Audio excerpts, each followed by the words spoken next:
పరమ తండ్రి అయిన దేవునికి నా హృదయపూర్వక నిండు స్తోత్రాలు చెల్లిస్తూ ఈరోజు మరి ప్రియులు తండ్రి గారు సత్యనారాయణ గారు వారి కుమారులు శ్యాంబాబుని అలాగే వెంకటేశ్వరరావు సహోదరుని బట్టి మరి కుటుంబం ఏర్పాటు చేసిన ఈ కృతజ్ఞతా కూడుకు అలాగే ఇవి చేసిన ప్రియులకు అందరూ కూడా ప్రభునామాన ప్రత్యేకంగా తెలియజేస్తూ వాక్య పరిచయంలోనికి వెళ్ళి మనం వాక్యాన్ని నేర్చుకుందాం. ప్రార్థన. మహాగణుడు, మహోన్నతుడు, సర్వశక్తిమంతుడైన తండ్రి, సర్వాధికారి, మీ ఘనమైన అతి శ్రేష్టమైన నామానికి స్తోత్రములు నాయన. ఈ దినం ఈ రాత్రి కాలమందు ప్రియులు నా తండ్రి వెంకటేశ్వర కుటుంబం ద్వారా జరిగిస్తున్న ఈ కృతజ్ఞత కూడుకును బట్టి మీకు స్తోత్రాలు చెల్లిస్తున్నాం నాయన. ఈ రాత్రి కాలమందు ఈ యొక్క ఆహ్వానాన్ని మన్నించి వచ్చిన ప్రతి వారిని దీవించండి. ఈ యొక్క శబ్దం ద్వారా వింటున్న వారికి, గ్రామానికి కూడా దీవెనకరని కార్యం జరిగించండి. మీ గ్రంథంలో మా కొరకు, మానవ జాతి క్షేమం కొరకు రాసిన ప్రతి మాటను అర్థం చేసుకుని మనసును దయచేయమని, అపార్థమైన మనసులు తొలగించమని, మీ యొక్క కృపలో మీ ఆత్మ సహకారం ద్వారా ఈ కార్యమును బట్టి మీరే మహిమ, ఘనత, ప్రభావాలు పొందమని మా ప్రభును మీ కుమారుడైన యేసుక్రీస్తు వారి అతి శ్రేష్టమైన నామమున ప్రార్థించి వేడుకొనిచున్నాం మా ప్రియ పరలోకపు తండ్రి. ప్రభునామన అందరికీ ప్రత్యేక వందనాలు. దేవుని కృపలో మరొక దినాన్ని మనం చూడడానికి ఆయన ఇచ్చిన గొప్ప భాగ్యం. ముఖ్యంగా మరి యొక్క నెలలో, చివరి నెలలో ఈ యొక్క బుధవారం కూడా దేవుని కృపలో ఉన్నాం. అందరి యొక్క ఉద్దేశాలు ఏంటంటే నూతన సంవత్సరాలు చూడాలనే కోరికలు చాలామందిలో ఉంటాయి. అయితే అంతమ వరకు కూడా ఆ దేవుడు మనం క్యాలెండర్ తిప్పితే వెళ్ళం కానీ ఆయన కృప చూపితే కానీ మనం ఆ సంవత్సరంలోనే కాలాన్ని చూసే అవకాశం మనకి ఉండదు.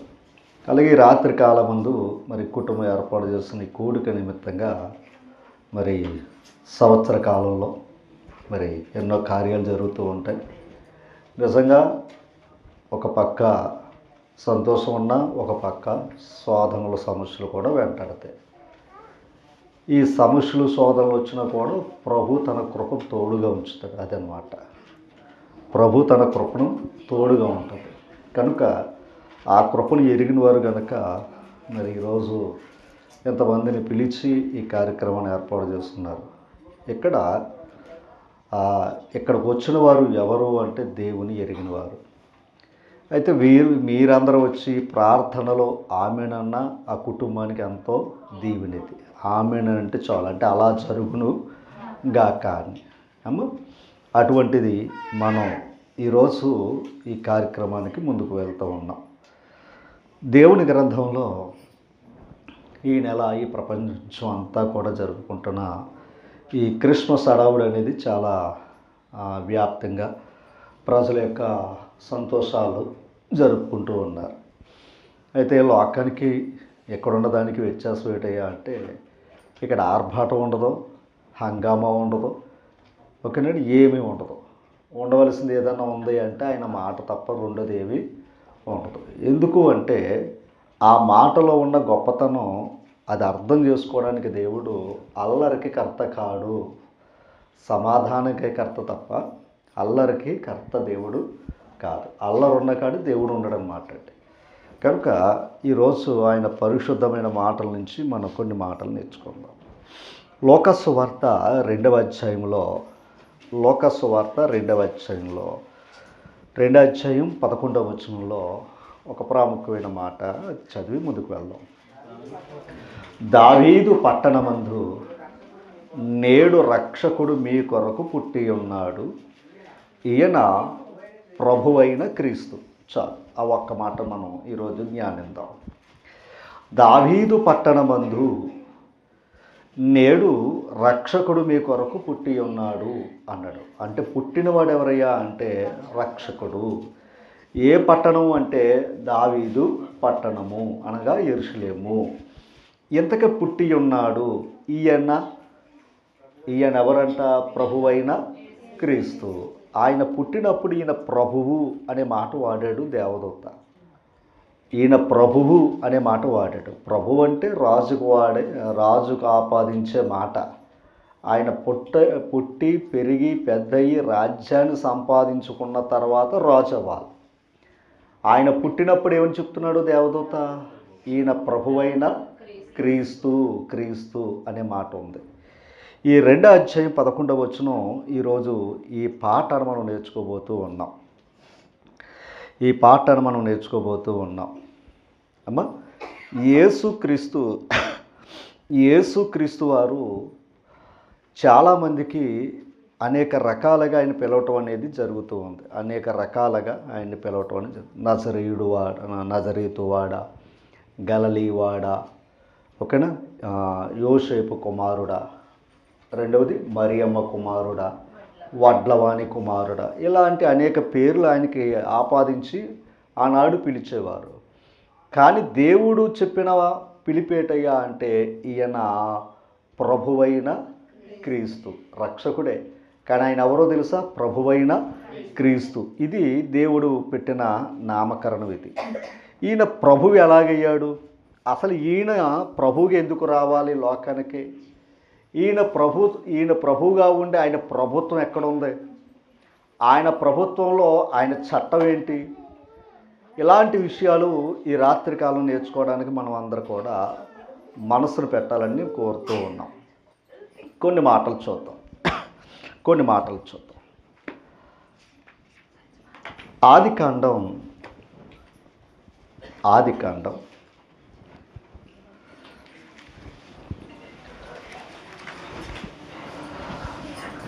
32వ అధ్యాయము.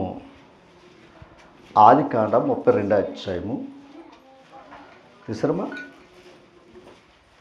ఈ ఆదికాండం 32వ అధ్యాయములో యాకోబు, యాసావు అంటే అన్నదమ్ములు. ఈ అన్నదమ్ములు మధ్య ఒక సమస్య వచ్చి పట్టదు. ఏంటయ్యా అంటే, తమ్ముడు గారు ఏం చేస్తారు? అన్నగారికి రావాల్సిన దీవులను ఆయన పట్టుకుని వెళ్ళిపోయాడు. అది ఆ పట్టుకుని వెళ్ళిపోవడంతో అన్నగారు తమ్ముడి మీద కోపంతో ఉన్నాడు. ఇప్పుడు ఆయన గొప్పవాడయ్యాడు. ఎవరు? తమ్ముడు గొప్పవాడై ఇప్పుడు అన్నగారి దగ్గర రావాలనుకుంటున్నాడు ఆయన. ఇప్పుడు అన్నగారు ఎలా ఉన్నాడు? కోపంగా ఉన్నాడు. ఆయన మాట్లాడిన మాటలు మీకు చూపిస్తాను చూడండి. 33వ అధ్యాయం దగ్గరికి వచ్చేద్దాం. 4వ వచనం లేదా ఒక్కసారి 3వ వచనం చదువుతాం. అక్కడి చూయి. తాను వారి ముందర వెలుచు తన సహోదరుని సమీపించు వరకు 7 మార్లు నేలను సాగిలి పడ్డాడట ఆయన. ఎవరో? తమ్ముడు. అన్నగారు అంత దూరాన్ని ఉన్నాడట. ముందు కానుకలు పంపాడట. అన్నగారు అంత దూరంగా ఉన్న ఎన్నిసార్లు సాగిలి పడ్డాడంట ఆయన? 7 మార్లు. 7 మార్లు ఏమయ్యాడంటే సాగిలి పడతాడట అన్నగారికి అక్కడ ఉండగానే ఈయన. ఆ తర్వాత అప్పుడు యాసావు అతని ఎదుర్కొని పరిగెత్తి అతని కౌగిలించుకొని అతని మెడ మీద పడి ముద్దు పెట్టుకునేను. ఎవరో? అన్నగారు అనమాట. ఎందుకంటే తమ్ముడు ఎప్పుడైతే తగ్గించుకున్నాడో అన్నగారు ఏమయ్యాడు? ఆ కోపం పక్కనెట్టాడు అనమాట. తర్వాత వచ్చి వారిద్దరూ కన్నీరు విడిచిరి. ఎందుకు? ఇంతకాలం దూరం అయిపోయాం కదా అని వారిద్దరు ఏమయ్యారంట? బాధపడ్డారంట. ఒకరి కోసం ఒకరు బాధపడ్డారట. తర్వాత యాసావు కనులెత్తి ఆ స్త్రీలను పిల్లలను చూచి వీరు నీకేమి కావాలను అడిగినందుకు అతడు, ఎవరో? తమ్ముడు, అతడు యాకోబు, వీరు దేవుడు నీ సేవకునికి దయచేసిన పిల్లలని చెప్పాడంట. వీరి దేవుడు ఇప్పుడు ఇతను ఎలా ఎంచుకుంటున్నాడో అన్నగారి దగ్గర? నీ సేవకుణ్ణి అని అంటున్నాడు అక్కడ. నీ సేవకుణ్ణి అని ఎంచుకుంటున్నాడు. ఎవరో? తమ్ముడు. ఇప్పుడు 8వ వచనం. యాసావు నాకు ఎదురుగా వచ్చిన ఈ గుంపంతయు ఎందుకని అడగగా అతడు నా ప్రభు కటాక్షము నా మీద వచ్చుటకే అని చెప్పాడు. ఇప్పుడు ప్రభు ఎవరు అక్కడ? అన్నగారిని ఏమంటున్నాడు ఆయన? ప్రభు అంటున్నాడు. అందుకే ప్రభు కనుక ఈయనేమవుతూ వచ్చాడు? పాపం సాగిలి పడుతూ వచ్చాడు. ఆయన ప్రభు అయితే నేను ఎవరినని చెప్పుకుంటున్నాడు? ఆయన సేవకునని చెప్పుకుంటున్నాడు. అంటే అన్నదమ్ముల మధ్య, అంటే వయసరీత్యా ఇచ్చిన గౌరవం అది. వయసరీత్యా ఇచ్చిన గౌరవం అది, అంతే కదమ్మా. ఇప్పుడు ఆ వయసరీత్యని ఏం చెప్పుకున్నాడు? నా అన్నగారు నాకు ఏమని చెప్పుకున్నాడు? ఆయన ప్రభు అని చెప్పుకుంటున్నాడు. తమ్ముడు ఏం చెప్పుకుంటున్నాడు? ఆయన సేవకుణ్ణి అని చెప్పుకుంటున్నాడు. ఆ మాట ఓకేనా తల్లి? ఆ మాట చెప్తున్నాడు. అది ఇక్కడ మనకి ఇద్దరు ప్రభు అంటే ఏంటి అన్నది కొంచెం అర్థమైంది. అంటే ప్రభు అనేవాడు ఖచ్చితంగా అక్కడున్న అతను ఏమవుతున్నాడు? తగ్గించుకుంటున్నాడు. ఈ మాట చెప్తున్నాడు ఆయన. తర్వాత ఆది కాండంలో మనం చూసినట్లయితే, ఆది కాండంలోనే మరో సంఘటన మనం చూసినట్లయితే,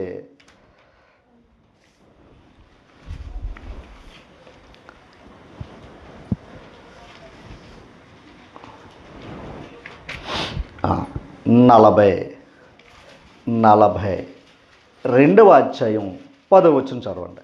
42వ అధ్యాయం 10వ వచనం.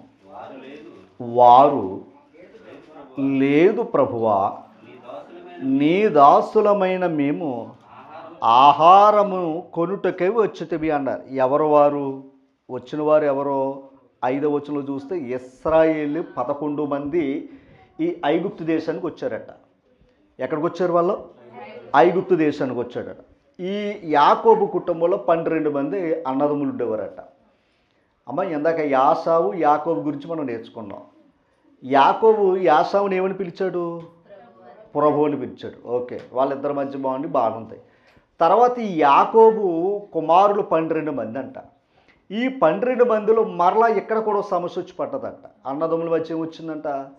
సమస్య వచ్చి పట్టదట. ఇప్పుడు ఆ చిన్నవాడిని ఏం చేశారయ్యా అంటే, అన్నగారు తండ్రి గారు అలా ప్రేమ చూపించటంతో ఆ చిన్నవాడి మీద కోపం వచ్చి వీళ్ళు ఏం చేశారు? అమ్మేశారు. ఐగుప్తు దేశం వెళ్ళేవారికి అమ్మేశారు. రైట్. ఇప్పుడు అమ్మి వేయబడిన వాడు వీళ్ళ దృష్టిలో లేడు ఇంకా, అంతే కదండి. ఇప్పుడు అమ్మేసామంటే వాడు ఎక్కడ ఉంటాడో ఎవరికే తెలియదు. రైట్. ఇప్పుడు దేవుడు అతను తోడై ఉండి, ఎవరికే? యోసేపు గారికి తోడై ఉండి, ఇప్పుడు ఐగుప్తు దేశంలో అతను గొప్పవాడుగా దేవుడు దీవించాడట అతను. ఎవరిని? అదనమాట. అంత గొప్పగా దీవించినప్పుడు మరలా వీరు ఈ 11 మంది అన్నదమ్ములు ఆ దేశానికి వెళ్ళి, ఇప్పుడు ఈయన బతిమాలుకుంటే కానీ ఆహారం దొరకదంట వాళ్ళకి. ఎవరికే? ఈ 11 మందికి అనమాట. ఇప్పుడు అక్కడికి వెళ్ళి అడుగుతున్నారన్నమాట. ఇప్పుడు ఏమని చెప్తున్నారు? ఒక్కసారి మనసు పెట్టి చదవండి. అక్కడ కాదనండి, 10వ వచనం. వారు లేదు ప్రభువా, మీ దాసులమైన మేము. అదనమాట. ఏం చేశారంట? ఆహారం కొరట. అక్కడ ఏమన్నారు? మీ దాసులము అంటున్నారు. ఇందాక తమ్ముడు అన్నగారిని ఏమన్నాడు? ప్రభు అన్నాడు. ఇప్పుడు అన్నగారులే తమ్ముడిని ఏమంటున్నారు? ప్రభు అంటున్నారు. గుర్తుపెట్టుకో అంటారు. అన్నగారులు ఏమన్నారు? చిన్నోడిని ప్రభు అంటున్నారు. కానీ తెలియదు వాళ్ళకి. ఎవరికే? ఆ 11 మందికి తెలియదు. ఇప్పుడు 45వ అధ్యాయము 8వ వచనం. కాబట్టి దేవుడే కానీ మీరు నన్ను ఎక్కడికి పంపలేదు. తర్వాత తెలిసారు, బాధపడ్డారట 11 మంది. అయ్యా, మీరు నన్ను పంపలేదురా బాబు, మీరు బాధపడొద్దు, దేవుడే నన్ను ఎక్కడికే పంపాడు. అంటే ఇతను మనసు ఎలాగించుకున్నాడు? అంటే ఏది జరిగినా దేవుడి చిత్తం అది అనమాట. కానీ నిజంగా జరిగింది ఎవరో? మనుషుల ద్వారా జరిగింది అది. అదనమాట. మనం పాట పాడుతూ ఉంటాం, ఎన్ని తలిచినా ఏది జరిగినా అని పాట పాడతాం. కానీ ఏదైనా వస్తే వాడి వల్ల ఈ నష్టం జరిగిందని అనుకుంటాం. మనం అక్కడ దెబ్బతింటున్నాం. ఒకవేళ మనకు నష్టం జరిగినా కూడా అది దేవుని చిత్తంలో ఒక భాగమే. అదే చేయించుకుంటున్నాడు ఈయన. ఎవరో? యోసేపు. ఏమన్నారు? మీరు పంపలేదురా బాబు, దేవుడే నన్ను ఈ దేశానికి పంపాడని ఎంచుకున్నాడు. అది పాజిటివ్ మైండ్ అనమాట. ఏమో తర్వాత చదువుదాం. కాబట్టి దేవుడే కానీ మీరు నన్ను ఇక్కడికి పంపలేదు. ఆయన ఆ దేశం మీద ఫరో గారు చక్రవర్తి లేదా మహారాజు. ఆ ఫరోకి ఎలా ఉన్నాడో తెలుసా? తండ్రిగాను, అతని ఇంటి వారి అందరికీ ప్రభువుగాను, ఐగుప్తు దేశం అంతటి మీద ఏలికగా నిలిచాడు. అంటే ఇప్పుడు ఆ దేశానికి ఈయనేమై ఉన్నాడో, ఆయన ఇంటి మీద ఈయనేమై ఉన్నాడో? ప్రభువుగా ఉన్నాడు. దేవుడు నన్ను ఐగుప్తు దేశం అంతటి మీదకి, చివరమాట, దేవుడు నన్ను ఐగుప్తు దేశం అంతటికి ప్రభువుగా నియమించాడు. అమ్మా, దేవుడు ఏం చేశాడంట? అతన్ని ఐగుప్తు దేశం మీదకి ఏం చేశాడంట? ప్రభుగా నియమించాడంట. ఈయన ఆజ్ఞ లేనిదే ఏ పని ఎవడు ఏం చేయకూడదంట. ఎవరి ఆజ్ఞ లేనిది? యోసేపు యొక్క ఆజ్ఞ తీసుకోకుండా ఎవరు పని చేయకూడదంట. 41వ అధ్యాయము 44వ వచనం. మరియు ఫరో యోసేపుతో, ఫరోను నేనే, అంటే పేరుకి రాజు నేనే, అదనమాట. ఫరోను నేనే, 44వ వచనం. అయినను నీ సెలవు లేక ఐగుప్తు దేశమంతటను ఏ మనుషుడు తన చేతినైనను కాలినైనను ఎత్తకూడదని చెప్పాను. అదనమాట. అంటే నీ సెలవు లేకుండా ఒకటి చెయ్యెత్తడానికి లేదు. దాని అర్థం ఏంటంటే నీ చిత్తం లేకుండా ఎవడు ఏ పని చేయటానికి వీలు లేదు. పేరుకి మాత్రమే నేను. పెత్తనం అంతా ఎవరిది? ఇప్పుడు యోసేపుది అన్నాడు. ఇప్పుడు ఐగుప్తు దేశానికి ఆయన ఏమయ్యాడు? ప్రభు అయ్యాడు. అది నేను అంటుంటా. ఓకేనా? ఐగుప్తు దేశానికి ఆయన ఏమయ్యాడు? ప్రభు అయ్యాడు. ఇందాక యాసావు ఎవరికి ప్రభు? యాకోబుకే ప్రభు. కానీ ఇప్పుడు యోసేపు దేశానికి ప్రభు అయ్యాడు. అమ్మ, అర్థమైందా? అయితే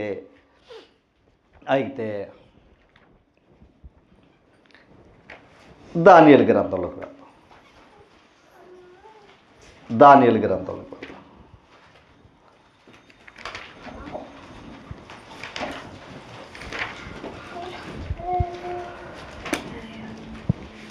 దానియేలు గ్రంథం తీస్తారమ్మా.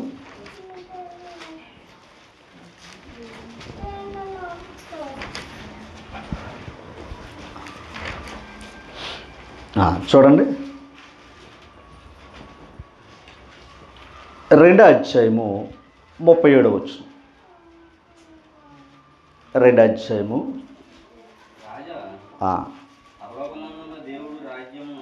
చూడండి. పరలోకమందున్న ఈ దేవుడు ఎక్కడుండేవాడు? అదనమాట. పరలోకమందున్న దేవుడు రాజ్యమును, అధికారమును, బలమును, ఘనతయు తమరికి అనుగ్రహించి ఉన్నాడు. ఎవరికి? తమరికి అనుగ్రహించి ఉన్నాడు. ఎవరికి? నెబుకద్నెజరుకి. అంటే ఇప్పుడు నెబుకద్నెజరు అంతటి రాజు కూడా అధికారం ఇచ్చిన వాడు ఎవరయ్యా అంటే పరలోకంలో ఉన్న మహారాజు. పరలోకంలో ఉన్న మహారాజు ఆయన ఇచ్చాడంట. ఎవరికి? నెబుకద్నెజరుకి. ఇందాక ఫరో ఇచ్చాడు ఐగుప్తు దేశం మీదకి. ఎవరికి? యోసేపుకి. ఇక్కడ నెబుకద్నెజరు. ఈ నెబుకద్నెజరుకి గమనించాలి, ఈ ప్రభుత్వం ఇచ్చింది ఎవరో? దేవుడిచ్చాడు. అందుకే ఆ దేశాల మీద ఈయనేమై ఉన్నాడు? అధికారి ఉన్నాడు. ఓకేనా? అందుకు ఈయన ప్రభువై ఉన్నాడు. ఎవరో? నెబుకద్నెజరు. ఈ విషయాలు మనకు కనపడుతూ ఉన్నాయి. అయితే ఖచ్చితంగా ప్రభు అయ్యాడు అనుకోండి, ఆ ప్రభుకి ఏముండాలి? దాన్ని ప్రభుత్వం అనొచ్చు. అంతే కదండి. మొదటి రాజుల గ్రంథం 4వ అధ్యాయం. మొదటి రాజుల గ్రంథం 4వ అధ్యాయం. అమ్మ, మొదటి రాజుల గ్రంథం 4వ అధ్యాయము 282 పేజీ 21వ వచనం.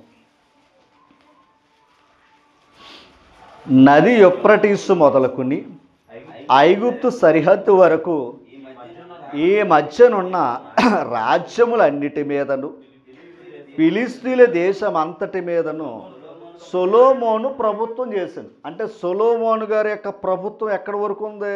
ఫిలిస్తీన్ల దేశం మీద ఉందని చెప్తున్నాడు. అక్కడ ప్రపంచం అంతా లేదు ఆయనకి. అంతేనండి. యెరూషలేము ఉంది ఆయన మీద. యెరూషలేములో ఆయన ఏం చేసేవాడు?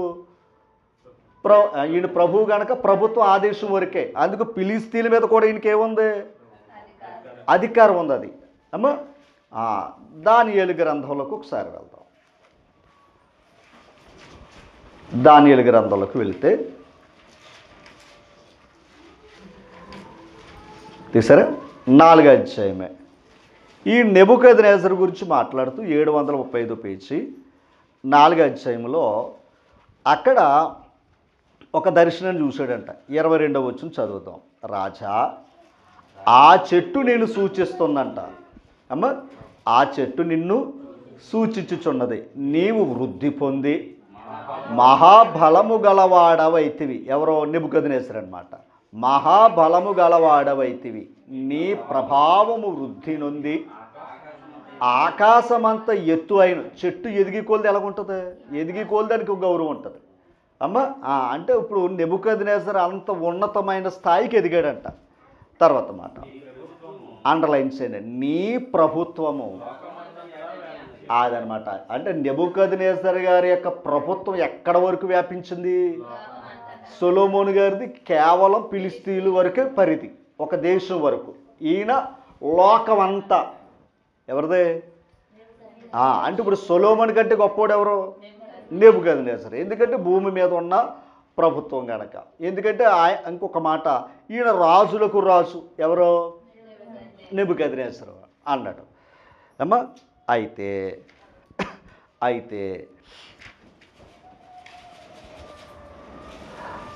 7వ అధ్యాయము అక్కడే 14వ వచనం చదువుతాం.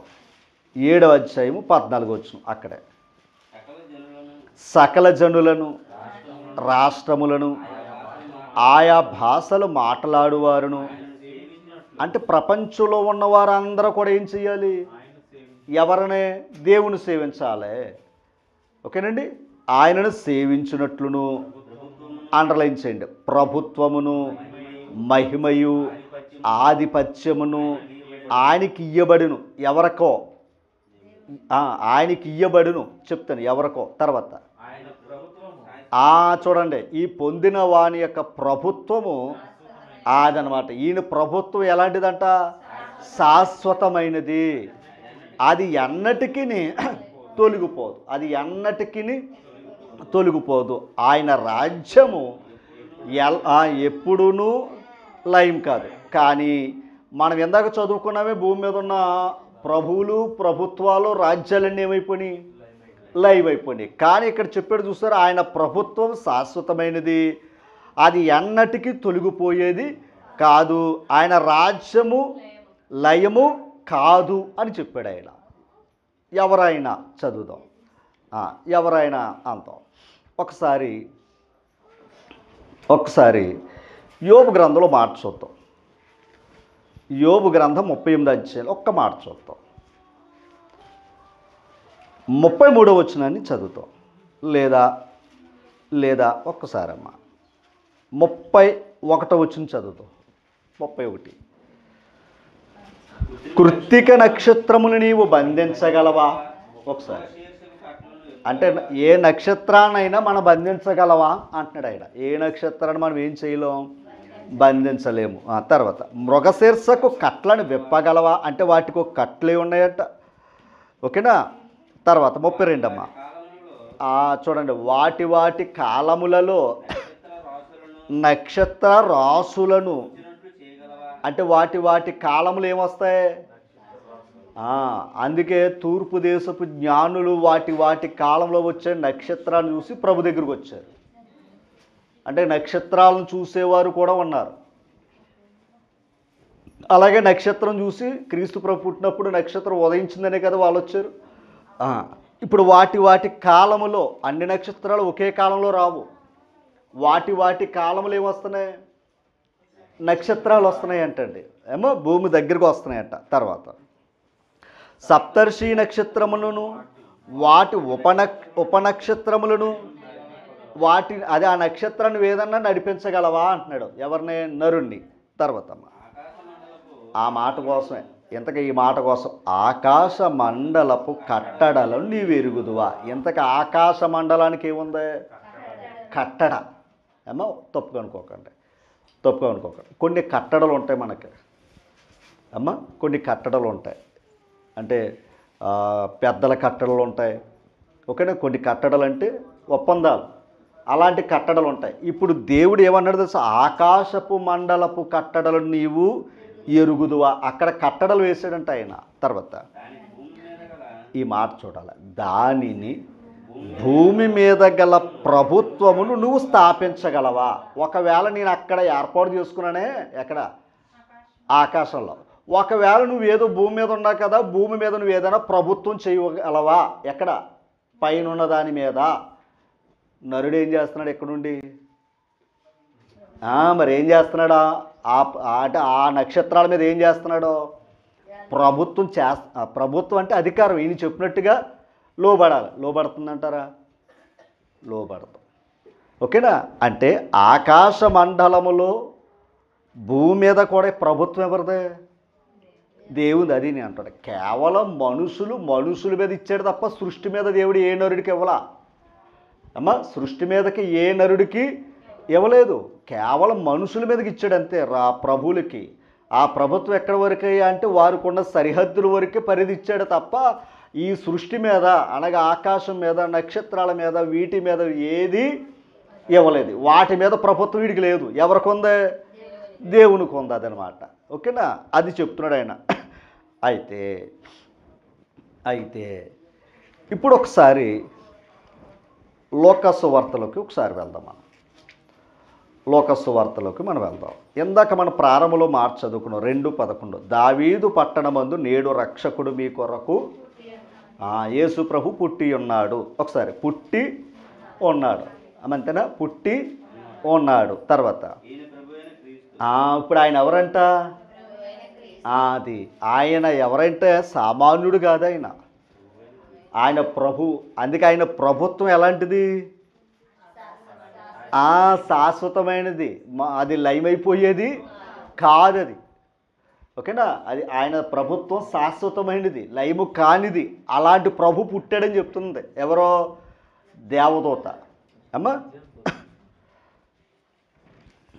మొదట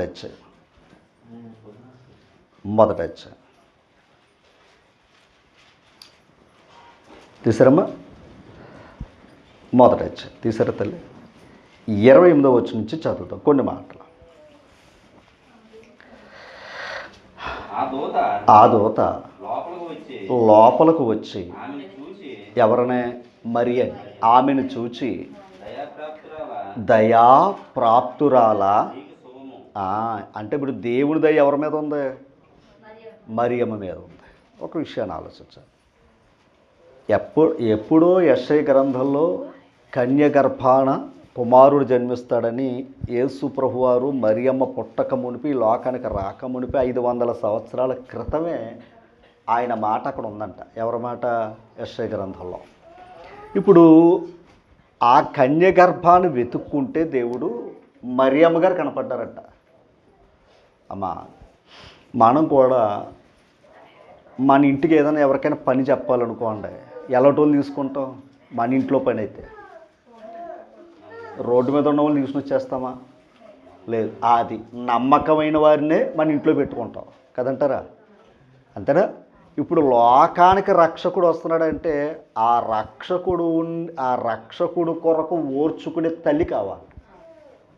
ఆ రక్షకుడు కొరకు ఓర్చుకోవాలి. ఎందుకంటే లోకం వీటిని నిందలేస్తుంది.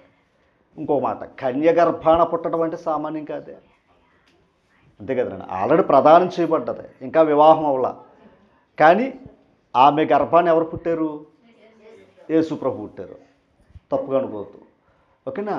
అలాంటి లోకం. అందుకే ఈవిడ్ని దేవదూత ఏమన్నాడు అంటే దయాప్రాప్తురాలా, దేవుని దయ నీ మీద ఉంది అన్నాడు. దేవుడు ఏర్పాటు చేసుకున్న భక్తులను మీరు ఎక్కడైనా సరే చూస్తే ఎవరు కూడా అంటే నిరాశపడలేదు. దేవుడు అప్పగించిన పనిలో ఎప్పుడు కూడా నిందలైన అవమానాలైనా భరించి ముందుకు వెళ్ళారు. ఎందుకో తెలుసా? దేవుని దయ మా మీద ఉంది అని అనుకున్నారు అంతే వాళ్ళు. అయితే ఈ తర్వాత వచ్చిన చదువుదామమ్మా. ఏది? 30 వచనం. దూత చూడండి, మరియా భయపడకము. నిజంగా చెప్పండి, భయమే కదా అది. అంటే దేవదూత చెప్పిన తర్వాత భయపడకము. తర్వాత దేవుని వలన నువ్వు ఆ కృప పొందో. తర్వాత ఇదిగో నీవు గర్భము ధరించి కుమారుని కని ఆయనకి ఏం పేరు పెట్టాలో చెప్పాడు. యేసు అనే మాటకు అర్థం ఏంటంటే రక్షకుడు. తర్వాత ఎవరో? యేసు ప్రభు. ఆయన గొప్పవాడై, అసలు అదనమాట. ఆయన ఏమవ్వాలంట? గొప్పవాడైన తర్వాత ఎవరు కుమారుడు అనబడాలి? ఇప్పుడు మన గర్భాన పుట్టిన బిడ్డ పెద్దోడయ్యాక మన పేరునే పిలవబడాలని కోరుకుంటాం మనం కదంటారా. ఇక్కడ డైరెక్ట్గా దేవదూత ఏం చెప్పాడయ్యా అంటే నీ గర్భానే పుడతాడు, కానీ అతడు పెద్దవాడై గొప్పవాడైనప్పుడు ఎవరు కుమారుడిగా పిలవబడతాడైనా సర్వోన్నతుని దేవుని కుమారుడుగా పిలువబడతాడని చెప్పాడు. అంటే నీ కుమారుడిగా పిలువబడే అవకాశం కూడా ఉండదని చెప్తున్నాడు. మరి అలాంటప్పుడు ఎందుకు ఆయన కనాలే మంతేనా. తర్వాత ఈ మాట మనసు పెట్టండి. తర్వాత ఆయన తండ్రి అయిన దావీదు సింహాసనమును ప్రభువై, ఈ మాట ఉండాలి, ప్రభువైన అంటే దేవుడు కూడా ఏమై ఉన్నాడు, అది ఆ ప్రభువు ఏం చేస్తున్నాడో మొత్తం నడిపించేది ఆయన. అందుకే పరలోకమందున్న దేవుడు పరమ ప్రభు అనే మాట ఉంటుంది. మళ్ళీ ద్వితీయోపదేశకాండ 10:17 వెళ్తే పరమ ప్రభు అనే మాట ఉంటుంది. ఓకేనా. చూడండి ఇక్కడ ఆయన గొప్పవాడై తర్వాత ప్రభు అయిన దేవుడు ఆయన తండ్రి అయిన దావీదు సింహాసనం ఆయనకి ఇచ్చును. ఆయన ఎవరు యేసుక్రీస్తు వారు యాకోబు వంశస్థులను యుగయుగములు ఏలును. తర్వాత వచ్చి ఆయన రాజ్యము అంతము లేనిదై ఉండెనని ఆమెతో చెప్పాడు. ఆయన రాజ్యం ఎలాంటిదంట, అంతము లేనిదై ఉండెను అన్నాడు. ఆవిడ వెంటనే ఏం ప్రశ్న వేసుకోవాలో తెలుసా. ఆవిడ అసలు పెరుగుతుందా చిన్న గ్రామం, ఆవిడ పెరుగుతుంది ఏంటో తెలుసా, చిన్న గ్రామం నజరేతులో పెరుగుతుంది ఆవిడ. ఓకేనా. ఈ చిన్న గ్రామంలో ఆవిడ పెద్ద ఏమి గొప్ప కుటుంబంలో పుట్టినవిడి కాదు. ఇప్పుడు సింహాసనం మీద కూర్చుంటాడో రాజ్య పరిపాలన చేస్తున్నాడంటే ఎలా నమ్మింది ఆవిడ. అమ్మా తప్పు అనుకోవద్దు, మీ బిడ్డ గొప్పోడైపోతాడంటే దానికి ఏదన్నా రుజువులు ఉంటే నమ్ముతాం మనం అంతేనా. మన బిడ్డ గొప్పోడవుతాడన్న రుజువులు కావాలి. రుజువులు ఏమి లేవు ఆవిడ దగ్గర. ఏమున్నాయి, సామాన్యమైన జీవితం. సత్రంలోనే ఆవిడకి ఏమి లేదు. అది అలాంటి జీవితం ఉన్న ఆవిడ నీ కుమారుడు రాజ్యం వెళ్తాడు అంటే రాజ్యం ఎక్కడుంది, వీళ్ళకే ఏమీ లేదు కదా, వీళ్ళతో పాటే ఎవరు లేరు. అందుకే సత్రంలో ఆ ముగ్గురే ఉన్నారు. ఎవరు, యోసేపు, మరియా, ప్రభు, అంతే కదా, ఇంకెవరు లేరు కదా. అంటే వీరితో పాటు వెనక ముందు ఎవరు ఉన్నట్టుగా లేరు, అది చెప్తారు. అయితే ఇప్పుడు సర్వోన్నతుడైన కుమారుడిగా పిలువబడి రాజ్య పరిపాలన చేస్తాడు. ఆయన రాజ్యము అంతము కాదు అని చెప్తున్నాడు ఇక్కడ. ఎవరో దేవదూత చెప్పాడు. అయితే ఈ మాట ఈవిడ నమ్మిందండి. ఎవరో మరియ నమ్మింది, ఆ మాట నమ్మింది. ఎందుకు నమ్మిందయ్యా అంటే మేకా గ్రంథంలో ఉన్న మాట అది, యెషయా గ్రంథంలో ఉన్న మాటలు అవి. అంటే ఆమె జీవితం చిన్నదైనా దేవుని దగ్గర మాత్రం గొప్పగానే బ్రతికింది ఆవిడ. ఎవరో మరి అన్నమాట. లోకంలో చిన్న జీవితమే, కానీ దేవుని యొక్క జ్ఞానంలో గొప్పగానే ఆలోచించుకుంటాం. ఓకేనా. అయితే ఇక్కడ కొన్ని మాటలు మనం ఆలోచన చేద్దాం.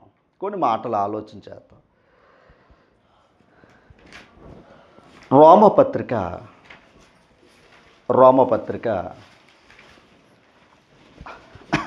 6వ అధ్యాయం, రోమపత్రిక 6వ అధ్యాయం 8వ వచనాన్ని చదవండి. ఒకసారి తీసారా. మనము క్రీస్తుతో కూడా చనిపోయిన ఎడల, ఒకసారి క్రీస్తు ప్రభు ఏమయ్యాడు, చనిపోయి ఏమయ్యాడు, తిరిగి లేచాడు. అది రుజువే అమ్మ కాదంటారా అండి. ఇప్పుడు మనం కూడా ఏమవుతున్నామంట, క్రీస్తు కూడా చనిపోని ఎడల అంటే బాప్తిస్వం ద్వారా, బాప్తిస్వం ద్వారా అన్నమాట. మృతులలో నుండి లేచిన క్రీస్తు, అదనమాట. మృతులలో నుండి లేచిన క్రీస్తు ఏమవడం, అది మృతుల్లో ఉన్నవాడు చనిపోయాడని అర్థం. మృతులలో నుండి యేసుప్రభు ఏమయ్యాడు, లేచాడంటే ఇంకా ఆయనకి ఏమి లేదు, ఇంక ఎప్పటికైనా మరణం లేదు, దాని అర్థం అది. తర్వాత మరణమును ఇక ఆయన మీద ప్రభుత్వము లేదని ఎరిగి, అది ఇప్పుడు ఆయన మీద ఏది లేదు, పెత్తనం ఏం లేదు. మరణం ఆయన మీద ప్రభుత్వం చేసే అవకాశం లేదట. మనుషులందరి మీద ఏది ప్రభుత్వం చేస్తుంది, అదే మంచిది. ఓకేనా? మనుషులందరూ కూడా ఏం చేస్తారు? పాపం చేస్తారు. పాపం చేసి దేవుడు అనుగ్రహించి మహిమను పొందలేక, అందుకు పాపం వల్ల వచ్చి జీతము అది. అందుకు మరణం అందరికీ ఏమైంది? సంప్రాప్తి అయిందనమాట. మరణం అందరికీ వస్తుంది. కానీ క్రీస్తు ప్రభు ఈ లోకానికి వచ్చి మరణించి తర్వాత ఏవాడైనా తిరిగి లేచాడు. ఇప్పుడు ఆయన మీద ఏది ప్రభుత్వం చేసే అవకాశం లేదు. మరణం ఆయన్ని ప్రభుత్వం అంటే మరణం ఏలే అవకాశం లేదు. ఇప్పుడు ప్రభువు ఏం చేస్తున్నాడు తెలుసండి? మరణాన్ని కూడా మిరింగాడట ఆయన. ఎవరో అదని పెట్టి ఎందుకంటే తిరిగి లేచాడు కనుక. ఒకవేళ తిరిగి లేవలేదనుకోండి యేసు ప్రభు, ఏమైనట్టు? మరణం అతని మీద ఏం చేసినట్టు? ప్రభుత్వం చేసినట్టు లెక్క అమ్మా. అయితే రోమపత్రిక 10వ అధ్యాయం. రోమపత్రిక 10వ అధ్యాయం. ఈ 10వ అధ్యాయంలో 9వ వచనమమ్మా. చూడండి. అదేమనగా యేసు ప్రభువని ఒక్కసారి ఏమని ఒప్పుకోవాలంట? యేసు ప్రభువని. అది అసలు ప్రభువని ఒప్పుకోవాలంట. ఒకసారి ప్రభువని ఎందుకు ఒప్పుకోవాలి అమ్మా? చెప్తాను నేను. ప్రభువని ఎందుకు ఒప్పుకోవాలి అంటే ఆయన ఎప్పుడైతే మరణించి సమాధి చేపట్టి తిరిగి లేచాడో ఆయన ఏం చేశాడో తెలుసా? ఎవరో ఆ ప్రభు 110వ కీర్తన మొదటి వచనం. 110వ కీర్తన మొదటి వచనం.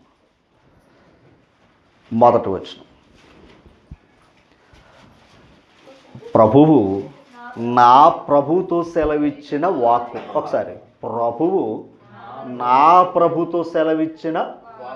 ఇందాక మనం ఈయన ప్రభువైన క్రీస్తు అని చదువుకున్నాం ఎక్కడ? లోకసువార్తలో అమ్మా. తర్వాత దేవుడైన ప్రభువైన దేవుడు అని మాట చదువుకున్నాం. అంటే ఎంతమంది ఉన్నారు ఇప్పుడు? 2 ప్రభువులు ఉన్నారు. ఆ మాట ఇక్కడ చెప్తున్నాడు అనమాట. ప్రభు అంటే ఎవరు? ఆ తండ్రి అయిన దేవుడు. ఆ తర్వాత నా ప్రభుతో అంటే క్రీస్తు ప్రభు గురించి అనమాట. అర్థమైంది మీకు? 2 ప్రభులు ఉన్నారు ఇక్కడ. ఒకరు తండ్రి అయిన దేవుడు, మరొకరు క్రీస్తు ప్రభు అనమాట. ప్రభువు నా ప్రభుతో ఏం చేస్తున్నాడో సెలవిచ్చిన వాక్కు ఏమిటది చూద్దాం. నేను నీ శత్రువులను నీ పాదములకు పీటగా చేయు వరకు నా కుడిపార్శ్వన కూర్చుండుము అన్నాడట. ఎవరో? తండ్రి అయిన దేవుడు తన కుమారుడికి ఇచ్చిన భాగ్యం ఏంటయ్యా అంటే నీ శత్రువులందరినీ కూడా ఏం చేస్తానంటున్నాడు? నీ పాదములకు పీటంగా. రాజుగారి దగ్గర ఏముంటుంది? పాదపీట ఉంటుంది కదా, సింహాసనం ఉంటుంది, పాదపీట ఉంటుంది. ఇప్పుడు శత్రువులందరినీ ఎక్కడ పెడతాడంట ఆయన? పాదపీఠం దగ్గర పెడతాడంట. గమనించాలి. ఇప్పుడు అలా చేసేంతవరకు నువ్వేం చెయ్యాలి? రాజ్య పరిపాలన చెయ్యాలి. రైట్. నా కుడిపార్శ్వన కూర్చోమన్నాడు. కుడిపార్శ్వం కూర్చోమన్నాడు. దాని అర్థం ఏంటంటే ప్రభుత్వం చేయమని చెప్పాడు ఆయన. ఏమ్మా చూపిస్తాను మీకు. కొరింథీ మొదటి పత్రిక 15వ అధ్యాయం 25వ వచనం. 25వ వచనం అండర్లైన్ చేసుకో. ఎందుకు పర్లేదు కదమ్మా? 156వ పేజీరా. 25. ఎందుకనగా తన శత్రువులందరినీ, ఒకసారి తన శత్రువులందరినీ అన్నాడు. తన శత్రువులు ఎవరు? అమ్మా అది అపవాది అనుచరులని. అమ్మా అపవాది అనుచరులు, అపవాది ప్రేరేపింపబడిన వారందరినీ. ఎందుకు తెలుసా? ఈ లోకరాజ్యం అంతా నాదే అన్నాడు. ఎవరి దగ్గరకు వచ్చి? ప్రభు దగ్గరకు వచ్చి. ఇంకో మాట ఏదంటే నాకు నమస్కారం చెయ్యి, ఈ లోకరాజ్యాన్ని నీకు ఇస్తాను అన్నాడు. ఈడిస్తే తీసుకునేది కాదు. ఎవరి వాళ్ళు ఈయనకి రాజ్యం? తండ్రి వాళ్ళదనమాట. అంటే తండ్రి ఇచ్చేది గొప్పది, అంతేగాని ఒక దుష్టుడు ఇచ్చేది గొప్పదే కాదనమాట. ఎందుకంటే ఈ రాజ్యం ఏమైందయ్యా అంటే ఈ అపవాది ఏం చేస్తుందయ్యా అంటే మొత్తం మనుషులందరినీ కూడా పాపంలో పడివేసి మరణం వెళ్తుందంట. ఎవరో? అపవాది. ఓకేనా? అపవాది. ఈ అపవాదిని ఏం చేయడానికి వచ్చాడు తెలుసా ఆయన? అక్కడ చెప్పాడు చూడండి. ఎందుకనగా తన శత్రువులందరినీ తన పాదముల క్రింద ఉంచు వరకు ఆయన రాజ్య పరిపాలన చేయుచుండవలెను. అది దేవుని నిర్ణయం అన్నమాట. అమ్మ తర్వాత కడపట నశింప చెయ్యబడు శత్రువు మరణము. ఎవరంట ముగింపు? శత్రువు ఎవరైనా మరణం తెచ్చినోడు ఎవరయ్యా అంటే అపవాదిని. చూడండి, దేవుడు అండర్లైన్ చేసుకోండి. దేవుడు సమస్తమును క్రీస్తు పాదముల క్రింద లోపరిచి ఉంచెను. అదనమాట. దేవుడు క్రీస్తు ప్రభు యొక్క పాదాల క్రింద ఏం చేశాడట? సమస్తం. గుర్తుపెట్టుకోండి, ఇందాక యోసేపుకి ఐగుప్తు దేశం మీద మాత్రమే ప్రభుత్వం, సొలొమోను గారికి యెరూషలేములో మాత్రమే, ఫిలిస్తీన్ల మీద మాత్రమే ప్రభుత్వం, నెబుకద్నెజరుకి లోకమంతటా ఉంది ఆయనకి. ఆయన ప్రభుత్వం తీసేసాడు ఆయన. ఎవరో? దేవుడు. కానీ దేవుని ప్రభుత్వం ఏమన్నాడు? శాశ్వతమైనది, యుగ యుగాలు కూడా ఆయన రాజ్యము ఉంటుందని చెప్పాడు ఆయన. ఇప్పుడు ఆ ప్రభుత్వం ఎవరయ్యా అంటే యేసుక్రీస్తు వారిది అనమాట. ఆ మాట చెప్తున్నాడు. ఏమని చూడండి, దేవుడు సమస్తమును, అర్థం చేసుకోవాలి, క్రీస్తు పాదముల క్రింద అది లోపరిచింది ఎవరో? అదనమాట. లోపరిచింది ఎవరో? తండ్రి అనమాట. 24వ వచనం. అటు తర్వాత ఆయన సమస్తమైన ఆధిపత్యమును, సమస్తమైన అధికారమును, బలమును కొట్టివేసి, ఎవరో? యేసు ప్రభు తన తండ్రి అయిన దేవునికి రాజ్యమును అప్పగిస్తాడంట. తన తండ్రి అయిన దేవునికి ఏది అప్పగిస్తాడంట? రాజ్యమును అప్పగిస్తాడంట. తర్వాత వచ్చు ఏది? రాజ్యాన్ని అప్పగించిన తర్వాత లోకానికి ఏమొస్తుంది? అదనమాట. అంటే అంతం రాకమునిపే తండ్రికి ఏది అప్పగిస్తాడో? రాజ్యాన్ని అప్పగిస్తాడు. అండర్లైన్ చేసుకోండి, రాజ్యాన్ని అప్పగిస్తాడు. అప్పుడు వరకు ఈయన ఏం చేస్తున్నట్టు? రాజ్య పరిపాలన చేస్తున్నాడు. ఎవరు? యేసు ప్రభు. ఓకేనా? ఎప్పుడు వరకుని? అంతం వచ్చేంత వరకు. ఆ తర్వాత ఈ రాజ్యాన్ని ఎవరికి అప్పగిస్తాడో? ఎందుకంటే తండ్రి అప్పగించిన వారు గనక, తండ్రే అప్పగించిన వారు గనక మరలా ఎవరికి అప్పగిస్తున్నాడు ఈయన? అదనమాట. అప్పటి వరకు ఆయన ఏం చేస్తున్నాడయ్యా అంటే ఈ రాజ్య పరిపాలన చేస్తున్నాడు. ఇప్పుడు ఈ రాజ్య పరిపాలనలో రోమపత్రిక 10వ అధ్యాయం 9వ వచనం. అదేమనగా యేసు ప్రభువని నీ నోటితో ఒప్పుకొని, ఒకసారి అక్కడ అన్నిసార్లు ఎందుకు నేను ఈ మాట చెప్తున్నానంటే 140 పేజీరా అమ్మ. 10వ అధ్యాయం 9వ వచనం.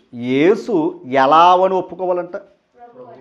ఒకసారి మా కష్టాల కోసం, లేదా మా నష్టాల కోసం, మన బాధల కోసం అది ప్రభుని విశ్వసించటం అనేది కరెక్ట్ కాదనమాట.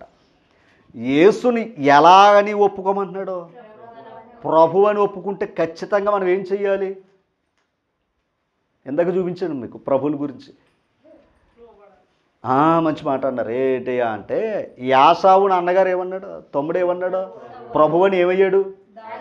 సాగిలి పడ్డాడు. అదే అనమాట. మనం ప్రభు దగ్గర ఏమవ్వాలి? అందుకే ప్రతివాని మోకాలు ఆయన దగ్గర వేయాలి. ఓకేనండి? ప్రతివాని మోకాలు ఎక్కడ వేయాలి అంటే ఇప్పుడు ఆయన ప్రభు అని ఒప్పుకున్న తర్వాత మనం ఏమవ్వాలి? ఆయన ప్రభు అయినప్పుడు ఆయన ప్రభుత్వంలో మనం ఏమై ఉన్నాం? ఆయన ప్రజలై ఉన్నాం. అంటే ఇప్పుడు ప్రభు చెప్పినట్లుగా మనం ఏం చెయ్యాలి? లోబడి ఉండాలి. తిరగవేయడానికి అవకాశం మనకే లేదు. అమ్మ ఒక్కసారి నోటితో ఒప్పుకుంటున్నారా? నోటితో ఒప్పుకొని అంటే ఒప్పుకోవాలా అంటే ఒప్పుకోవాలి. ఎందుకంటే యేసు ప్రభు ఏమన్నాడయ్యా అంటే భూమి మీద ఎవరైతే నన్ను ఒప్పుకుంటాడో తండ్రి దగ్గర నేను అతను ఒప్పుకుంటానన్నాడు. ఎందుకు అంటే భక్తిలో తప్పుగా భావించొద్దామా. భక్తిలో ఎలాగుంటుందయ్యా అంటే ఈ ఒప్పుకోవడం దగ్గర మాత్రమే భయపడతాం. మనం ఒప్పుకోవడం దగ్గర భయపడతాం. ఎందుకని? విశ్వాసం ఉంది, ప్రార్థన ఉంటుంది, ఉంటాయి, ఏది రహస్యంగా చేసే పరిస్థితులు ఉంటాయి. కానీ ఒప్పుకోవటం చూసారా, అది లోకానికి నచ్చదు. ఎందుకంటే లోకానికి ప్రభు ఏమయ్యాడు? వ్యతిరేకంగా కనపడ్డాడు. కానీ ఆయన గురించి తెలిసిందనుకోండి, లోకం ఆయన దగ్గర ఏమొస్తుంది? సాగిలి పడాలన్నమాట. ఓకేనండి. ఆయన ఎవరో తెలిసిందనుకోండి మామూలుగా ఉండదు, కానీ ఆయన తెలియని చేపే ఏది ఆయన అంటే దూరంగా పెడతాం. ఆయన తెలిసిందా సామాన్యంగా మామూలుగా వెనకడుగు వేయం. తర్వాత దేవుడు మృతులలో నుండి ఆయనను లేపెనని నీ హృదయమందు విశ్వసించిన ఎడల నీవు రక్షింపబడదు. ఇప్పుడు రక్షణ ఎప్పుడు వస్తుంది? మనం ఇందాక చదువుకున్న లోకసువార్త 2:11 ఏమనుకున్నాం? దావీదు పట్టణమందు నేడు రక్షకుడు మీ కొరకు, రక్షకుడు పుట్టాడు కదా, రక్షణ మా ఇంటికి వచ్చేది కదా అని అనుకోకూడదు. ఇప్పుడు రక్షణ రావాలంటే ముందు ఏం చెయ్యాలి అండి? ఒక మాట, వీళ్ళు ఏదో మతం ఇచ్చేస్తున్నామని లోకంలో చాలామంది చాలా తేలిగ్గా ఇచ్చేసుకుంటున్నారు. అది సామాన్యమైంది కాదు. అది అమ్మ ఎన్ని ఇబ్బందులు ఎదుర్కోవాలి, ఎన్ని కష్టాలు ఎదుర్కోవాలి. విచిత్రం ఏంటంటే లోకంతో తిరిగినా కూడా బాధ ఉంటుందేమో, కానీ దేవునితో తిరిగామంటే ఇంకా మామూలుగా చూస్తలేదు. మరి ప్రభు చేసిన తప్పు ఏంటో అర్థమవుతలేదు. పోనీ ప్రభు తప్పు చేసాడు అనుకోండి, తప్పువాడితో ఉన్నా మనం తప్పువారు అవుతాం. కానీ ప్రభు చేసిన మంచి కూడా లోకం స్వీకరించడం లేదంటే ఎక్కడో ఎవరిలో ఏదో తేడా ఉంది. ఆయన అర్థం చేసుకోక పోవటంలోనే ఉంది అంతే. ప్రభు నిజంగా అర్థం చేసుకుంటే ఆయన గొప్పతనం కొన్ని విషయాలు మీకు చూపిస్తాను చూడండి. దేవుడు మృతులలో నుండి ఆయన లేపినని హృదయముందు విశ్వసించిన ఎడలా అదనమాట. నీ హృదయాలు విశ్వసిస్తేనే రక్షణ. యేసును ప్రభు అని ఒప్పుకుంటేనే రక్షణ. అంతేనా? ఒక నూనె డబ్బా తెచ్చుకుని రాసుకున్నంత మాత్రాన మనకి ఏం లేదని అర్థం. రక్షకుడు మనతో ఉండటం అదనమాట. నూనె డబ్బా మాత్రమే ఉంటుంది తల్లి. రైట్. ఆ తర్వాత చూడండి 10వ వచనం. ఏలయనగా నీతి కలుగునట్లు మనుషుడు హృదయములో విశ్వసించును, రక్షణ కలుగునట్లు నోటితో ఒప్పుకోవాలి. అక్కడ పెట్టాడు ఇది. ఏమ్మా, ఇదేది బలవంతంగా చేసే పని కాదు. ఇది బలవంతంగా చేస్తే ఇంత ఇలాంటి మాటలు ఎందుకు రాయాలి అమ్మా? తర్వాత వచ్చిన చదువుతాం చూడండి 11. ఏలయనగా తర్వాత అండి ఆయన యందు విశ్వాసముంచువాడెవడను సిగ్గుపడడని లేఖనం చెప్పుచుండదు. అదనమాట అండి. యేసు ప్రభుని విశ్వసించేవాడు ఏం పడడంట? సిగ్గుపడడంట. అంత గొప్ప మాట అండి. సిగ్గు అంటే సిగ్గు పడకుండా చేసే భక్తి ఇది అమ్మా. ఎందుకంటే ఈయన ఏదైనా తప్పులు చేస్తాడు అనుకోండి, మనం సిగ్గుపడాలి. ఏంట్రా బాబు ప్రభు నమ్ముకున్నాం, ప్రభు ఎలాంటి వాడిని మనం నమ్మామా అంతేనా? ఆయన ఏదైనా తప్పు కార్యాలు చేశారనుకోండి, ఏంటి ఎలాంటి వాడిని నమ్మామా మనం అని అనుకుంటాం. అందుకు ఆయన ఏమన్నాడు? నాలో పాపం ఉందని మీలో ఎవడైనా స్థాపించగలడా అని అడిగాడు. అన్నాడే. కానీ ఎవడ కూడా ఏం చేయలేదు. పాపం లేదు కనుకే ఈరోజు క్రీస్తు ప్రభుని తెలుసుకోవడానికి వెళ్ళటానికి కారణం అది అమ్మా. ఓకే, తర్వాత మాట చదువుతాం. ఈ మాట చూడాలి. యూదుడని గ్రీసు దేశస్థుడని ఒకప్పుడు భేదం ఉంది. వీళ్ళకి యేసు ప్రభు ఎందుకు ఈ మాట చెప్తున్నాను అంటే, యేసు ప్రభు ఈ లోకానికి రావటం యొక్క ముఖ్య కారణం ఏంటంటే, దేవుడు అంతకుముందు ప్రభుత్వాలని ఇచ్చాడు. ఎవరికే? మనుషులకి. కానీ వారి యొక్క ప్రభుత్వాలు, వారి యొక్క ఉన్న అధికారాలు బట్టి మనుషులు ఏం చేశారో తెలుసండి? విడదీసి పరిపాలించారు. అమ్మ, నువ్వు యూదుడువా? యూదుడైతే మావాడే. గ్రీసు దేశస్తుడు మావాడు కాదు అంటే అన్యుడనమాట. అన్యుడైతే మావాడు కాదు కనుక వారు మనవారు కారు అన్నాడు. ఇప్పుడు యేసుక్రీస్తు మరి ఆయన పుట్టింది ఎందులో? యూదా జాతుల్లోనే. ఇప్పుడు యూదుడికి దూరంగా ఉన్న అన్యుడు కూడా ఈయనేమై ఉన్నాడో ఒక మాట అక్కడ అన్నాడు, ప్రభువు.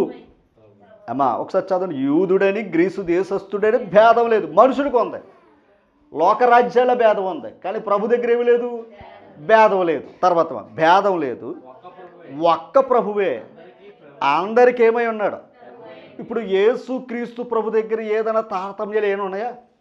యేసు ప్రభు కాని వారి ప్రభు అనుకుంటున్నారా? ఆయన దగ్గర తారతమ్యాలు ఉన్నాయి.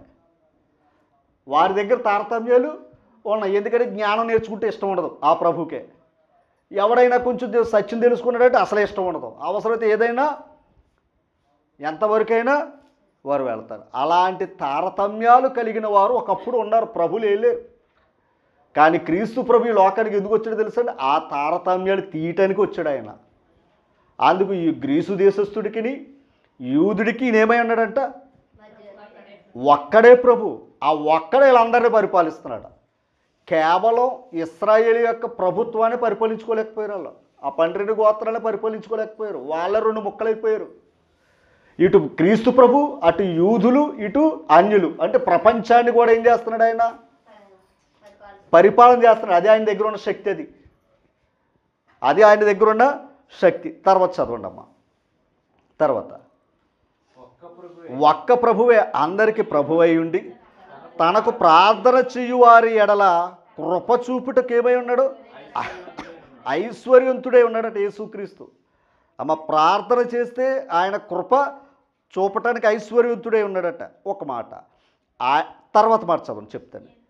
ఎందుకనగా ఈ మాట చూడాలి. ప్రభు నామమును బట్టి ప్రార్థన చేయువాడు ఎవడో, అంటే ప్రభు నామమును బట్టి ఏం చేయొచ్చు? ప్రార్థన చేయువాడు ఏమవుతున్నాడో? రక్షింపబడుతున్నాడట. ప్రభు నామమును బట్టి ప్రార్థన చేయువాడు ఎవడో వాడు ఏమవుతున్నాడో? రక్షణ ఉందంట. ఒక్కసారి యోవేలు గ్రంథం, పాత నిబంధన గ్రంథంలో యోవేలు గ్రంథం 2వ అధ్యాయము 32వ వచనం, 751వ 54వ పేజీ నెంబరు.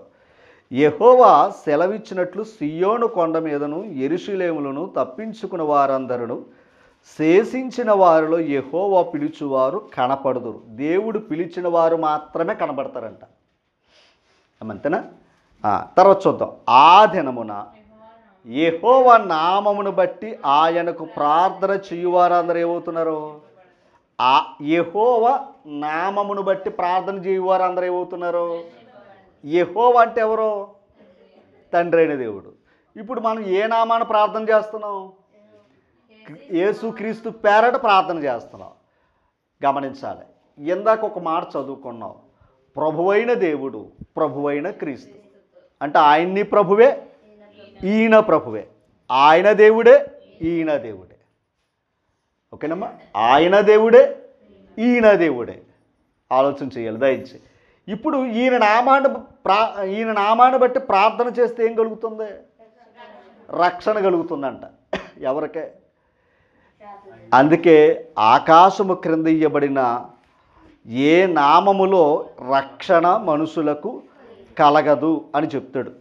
అమ్మా చూడండి, ఒకసారి చూడండి. మరి ఎవని వలన రక్షణ కలగదు? అపోస్తుల కార్యాలు 4వ అధ్యాయం 12వ వచనం. మరి ఎవని వలన రక్షణ కలగదు? ఈ నామమునే మనము రక్షణ పొందవలెను కానీ ఆకాశము క్రింద మనుషులలో ఇయ్యబడిన మరి ఏ నామమున రక్షణ, ఏ నామమైన రక్షణ పొందే అవకాశం లేదు. ఇప్పుడు క్రీస్తు ప్రభు యొక్క నామానికి రక్షణ ఎందుకు వచ్చింది?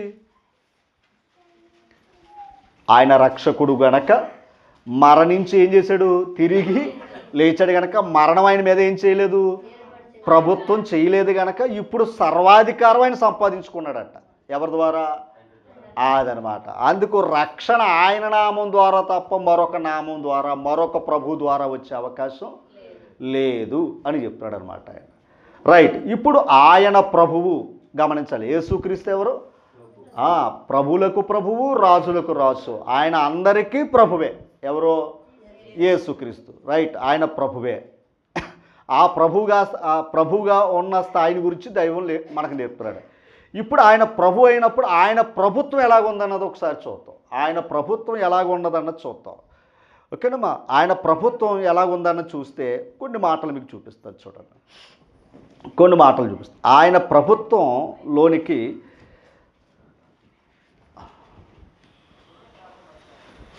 మొదటి కొరింథీ పత్రిక చెప్తాను.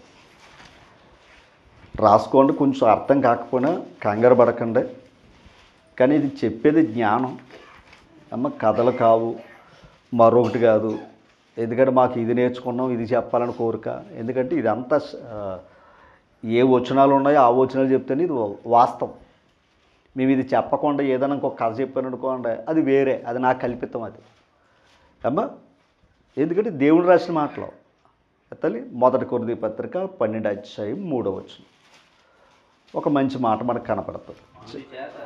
ఇందుచేత దేవుని ఆత్మ వలన, అంటే గమనించాలి, దైవాన్ని క్రీస్తు ప్రభుని తెలుసుకోవాలి అంటే దేవుని ఆత్మ వలన మాటలాడువాడు ఎవడును యేసు శాపగ్రస్తుడని చెప్పడు. అదనమాట. దేవుని ఆత్మ లేనివాడు ఏమంటాడు? అందుకే లోకం తిడుతుంది. ఇంతకీ ఏది లోపం ఉంది వాళ్ళకి? దేవుని ఆత్మ లేదు వాళ్ళ దగ్గర. అందుకు యేసు ప్రభు ఎవరో వారికి తెలియదు అనమాట. ఓకేనమ్మా? యేసు ప్రభు ఎవరో వారికి ఆ స్పష్టత లేదు. ఇప్పుడు తర్వాత చదువుతాం. దేవుని ఆత్మ వలన మాట్లాడువాడు ఎవడను యేసు శాపగ్రస్తుడని చెప్పడనియు, పరిశుద్ధాత్మ వలన తప్ప, అండర్లైన్ చేసుకోండి, పరిశుద్ధాత్మ వలన తప్ప ఎవడును యేసు ప్రభు అని చెప్పలేడని నేను మీకు తెలియజేయచ్చు. అంటే పరిశుద్ధాత్ముడు ఉంటే కానీ యేసు ఎవరని చెప్పగలుగుతాడు? అది అంటే పరిశుద్ధాత్ముడు లేకపోతే యేసు శాపగ్రస్తుడని చెప్తాడు తప్ప ఆయన ప్రభు అని చెప్పలేడు. ఇప్పుడు మనం ఎవరని ఒప్పుకుంటున్నాం?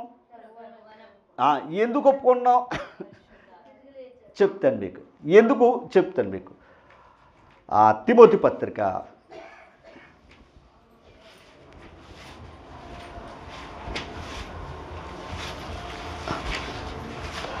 క్షమించాడు, పేతురు రాసిన మొదటి పత్రిక, పేతురు రాసిన మొదటి పత్రిక 1వ అధ్యాయము 12వ వచనం. పరలోకము నుండి పంపబడిన, అంటే ఇప్పుడు పరిశుద్ధాత్ముడు ఎక్కడి నుంచి వచ్చాడు? తండ్రి అయిన దేవుడు ఎక్కడున్నాడు? యేసుక్రీస్తు ఎక్కడి నుంచి వచ్చాడు? మరల ఎక్కడికి వెళ్ళాడు? అలాగే పరిశుద్ధాత్ముడు కూడా ఎక్కడి నుంచి వచ్చాడు? అదనమాట. ఓకేనమ్మా? తండ్రి అయిన దేవుడు తన కుమారుని పంపాడు. తన కుమారుని లోకానికి ఏమన్నాడు తెలుసా? ఈయన ప్రభువైన క్రీస్తు అని చెప్పాడు దేవదూత ద్వారా. ఆయన ఆత్మ కలిగిన వాడు ఈయన ప్రభువైన క్రీస్తు అని ఒప్పుకుంటాడు. ఆయన ఆత్మ ఉంటే. ఆయన ఆత్మ లేదనుకోండి ఈయన శాపగ్రస్తుడే అని లోకం అనుకుంటుంది. అమ్మా ఓకేనా? యేసుక్రీస్తు ఇప్పుడు వెటకారంగా మాట్లాడుతున్నా చూసారా? ఆ వెటకారంగా మాట్లాడే వారికి ఏమీ లేదని అర్థమవుతుంది ఇక్కడ. అది ఓకేనా? ఇప్పుడు మరి మనకెలా తెలిసింది అంటే ఆయన ఒక మంచి మాట చెప్పాడు. పరలోకము నుండి పంపబడిన పరిశుద్ధాత్మ వలన మీకు సువార్త ప్రకటించిన వారి ద్వారా మీకు ఇప్పుడు తెలపబడిన ఈ సంగతుల విషయమే. అది ఇప్పుడు మనకెలా తెలిసింది? పరలోకము నుండి పంపబడిన పరిశుద్ధాత్మ వలన మీకు ఏది ప్రకటించాడు? అదనమాట. ఒకవేళ ఆ సువార్త లేదనుకోండి మనం ఈరోజు ప్రభుని తెలుసుకునే అవకాశం అదనమాట. ఇప్పుడు సువార్త ఎక్కడి నుంచి పంపబడ్డది? అది పరిశుద్ధాత్ముడి ద్వారా. ఇప్పుడు ఆ సువార్తను మనం ఏం చేస్తాం? అంగీకరించాం. అందుకే సువార్తను విన్నాం కనుక యేసుక్రీస్తుని ప్రభువుగా ఒప్పుకున్నాం, బాప్తిసం తీసుకున్నాం. అంతేనా? అంటే ఇప్పుడు వచ్చిన పిలుపు ఎక్కడి నుంచి? పరలోకం నుండి. ఆ పరలోకంలో ఉన్న దేవుడు తన కుమారుని పంపాడు. కుమారుడు వెళ్ళిన తర్వాత పరిశుద్ధాత్ముడి లోకానికి. ఆ పరిశుద్ధాత్ముడు పొందుకుంటే కానీ ఆయన ఎవరో తెలియదు లోకానికి. మరి కొన్ని మాటలు మీకు చూపిస్తాను చూడండి. అలా అడవుడు చెప్తే మొత్తం అంతా ఇక్కడ ఉందరు అమ్మా. సరే, మత్తయి సువార్త 22వ అధ్యాయం. మత్తయి సువార్త 22వ అధ్యాయం 43వ వచనం. మత్తయి సువార్త 22వ అధ్యాయం 43వ వచనం. ఒకసారి 41 నుంచి చదువుతాం, మీకు ఇంకా క్లారిటీగా వస్తుంది అన్నమాట. ఒకప్పుడు పరిశీలు కూడి ఉండగా యేసు వారిని చూచి, 2 పాయింట్లు మీకు కొందరికి తెలుసు కొందరు తెలియదు కానీ ఒక మాట. యేసు అంటే యేసు ప్రభువారు భూమి మీద ఉన్నప్పుడు ఆయనకి పెట్టిన పేరేటయ్యా అంటే యేసు. అంటే భూమి మీద ఆయన ఉన్న 33.5 సంవత్సరాలు ఆయన ఏమని పిలబడేదయ్యా అంటే యేసు అని పిలబడ్డది. ఇప్పుడు ఆయన చనిపోయి తిరిగి లేచిన తర్వాత క్రీస్తు అయ్యాడు. అమ్మ ఓకేనా? అమ్మ కడుపులో ఉన్నాం పిండంగా, అప్పుడు ఎవరో తెలీదు, అంతేనండి. ఆ తర్వాత బయటకు వచ్చాక ఒక పేరెట్టుకుంటాం కదా అమ్మ. లోపల ఒక బిడ్డ అని మాట వాడతాం, బయటకు వచ్చిన తర్వాత ఆ బిడ్డకు ఒక పేరు ఉంటుంది, అంతేనమ్మా. అలాగే యేసు ప్రభు గారు భూమి మీద ఉండగా ఆయనకు పేరేటయ్యా అంటే యేసు అని పెట్టాడు అన్నమాట. ఎప్పుడైతే ఆయన వచ్చిన పని చేసి తిరిగి తండ్రి దగ్గరికి వెళ్ళాడో ఆయన క్రీస్తు అంటే అభిషిక్తుడని అర్థం. పట్టాభిషేకం చేసాడంట. ఎవరో? తండ్రి అయిన దేవుడు తన కుమారునికి. అంటే దేవుని రాజ్యం, అది దేవుని రాజ్యం, దైవరాజ్యం. అమ్మా ఇప్పుడు క్రీస్తు అనే మాటకు అర్థమైందా? ఇప్పుడు ఎప్పుడు క్రీస్తు అయ్యాడైనా తిరిగి అప్పుడు క్రీస్తు అయ్యాడు. ఓకేనా? ఇప్పుడు చదువుతాం 41 42. క్రీస్తును గూర్చి మీకు ఏమి తోచుచున్నదని యేసు ప్రభు అడిగాడట. అమ్మా ఒకప్పుడు పరిశీలు కూడి ఉండగా యేసు వారిని చూచి, వాడిని చూసుకుని ఆయనే ఎవరో యేసే. అక్కడ ఉన్న పరిశీలు అంటే సామాన్యులు కాదు, వాళ్ళని అడుగుతున్నాడంట, క్రీస్తుని గూర్చి మీకు ఏం తోస్తుందయ్యా చెప్పండి అన్నాడట. ఎలా ఉంటుంది అది? అర్థమైందా మీకు ఏదన్నా? ఆయన తిరిగి లేచిన తర్వాత జరగవలసిన కార్యం వాళ్ళకి ఏం తెలుసు అని అడిగాడు. అక్కడ క్రీస్తుని గూర్చి మీకు ఏమి తోచుచున్నది, ఆయన ఎవరి కుమారుడని అడిగాడు అనమాట. క్రీస్తు ఎవరి కుమారుడు అని అడిగాడట. ఎవరో? యేసు ప్రభు. పరిశీలి తర్వాత వారు ఆయన దావీదు కుమారుడని చెప్పారు. వాళ్ళు ఏం చెప్పారట? దావీదు కుమారుడని చెప్పారట. అంటే క్రీస్తు ఎవరి కుమారుడు? దావీదు కుమారుడని చెప్పారట. తర్వాత అందుకు ఆయన అలాగైతే, మళ్ళీ వెంటనే వారికి ప్రశ్న, అందుకు ఆయన అలాగైతే నేను నీ శత్రువులను నీ పాదముల క్రింద ఉంచు వరకు నీవు నా కుడిపార్శ్వన కూర్చుండమని ప్రభు నా ప్రభుతో చెప్పాను అని దావీదు ఆయనను ప్రభు అని ఆత్మ వలన ఎలా చెప్పుచున్నాడని కొట్టాడు. మళ్ళా ఏం అర్థం కాదు, కానీ వాస్తవం చెప్తాడు. యేసు ప్రభు పరిశీలు, ఎందుకంటే వాళ్ళ చేతులు ఏముంది? గ్రంథాలు ఉన్నాయి. క్రీస్తుని గురించి మీకు ఏమడుగుతున్నారు అని అడిగితే, క్రీస్తు ఎవరి కుమారుడయ్యా అంటే దావీదు కుమారుడే అన్నారు. ఎందుకంటే దావీదు వంశంలోంచి రావాలి, అందుకు దావీదు కుమారుడా జయమని కూడా ఉంది. ఓకే, ఆయన దావీదు వంశం నుంచి వచ్చాడు యేసు ప్రభు. ఇప్పుడు ఈయనేమంటాడయ్యా అంటే, అలాగ అన్నప్పుడు 44 చూడండి, నేను నీ శత్రువులు నా పాదముల క్రింద ఉంచు వరకు నీవు నా కుడిపార్శ్వన కూర్చుండమని ప్రభువు నా ప్రభుతో చెప్పానని దావీదు అన్నాడు కదా. ఇందాక మీకు చదివించాను కదా 110వ కీర్తన. దాన్ని యేసు ప్రభు మళ్ళీ వీళ్ళకి చెప్తున్నాడు అనమాట. ప్రభువు నా ప్రభుతో చెప్పానని అంటున్నాడు కదా అని దావీదు ఆయనను, ఎవరో క్రీస్తును, ఇప్పుడు ఏమని చెప్తున్నాడు అక్కడ? ప్రభువని ఆత్మ వలన ఎలా చెప్పుచున్నాడో అని అడిగాడు. మీరేమో దావీదు కుమారుడు అని చెప్పారు, కానీ దావీదే ఆ క్రీస్తు గురించి ఏమన్నాడయ్యా అంటే, అతను నా ప్రభు అని చెప్తున్నాడు కదయ్యా, కుమారుడు ఎలాగవుతాడు అని చెప్తున్నాడు. అర్థమైందా మీకు ఏదన్నా? అర్థం చేసుకుంటే అర్థమవుతుంది అమ్మా, ఓపిక తెచ్చుకోవాలి. ఓకేనా తల్లి? ఎందుకని? అందుకే యేసు ప్రభు వారి లోకానికి వచ్చినప్పుడు చాలామంది కన్ఫ్యూజ్ అయ్యారు. ఎందుకు కన్ఫ్యూజ్ అయ్యారంటే క్లారిటీ లేక. అమ్మా ఫోన్ కొన్నప్పుడు ఎలాగుంటుంది? మనకి మామూలుగా ఉంటుంది, కానీ తర్వాత ఏం చేసుకుంటాం? మనం ఇంకోళ్ళకి చెప్తాం.